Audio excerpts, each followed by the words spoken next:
நம்ம எல்லாரையும் ஆச்சரியப்பட வைக்கக்கூடிய அளவிற்கு தூத்துக்குடி மழை. அவங்க இல்லத்தில் அவர்களை சந்தித்து நான் பேசுவது பெருமைப்படைங்க. ஃப்ளைட் ஏறி போகிறாங்க, தூத்துக்குடி இறங்குறாங்க.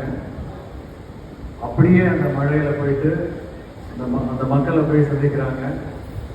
சந்திச்சுட்டு திருப்பி உடை மாற்றுவதற்கு கூட நேரம் இல்லை. ஃபுல்லாக மழையில் இருக்காங்க, திருப்பி வராங்க. அது எப்படிப்பட்ட ஒரு மனநிலை இருந்தால், எப்படிப்பட்ட ஒரு மனப்பக்குவம் இருந்தால், அப்படிப்பட்ட ஒரு சூழ்நிலையை மரியாதைக்குரிய நாடாளுமன்ற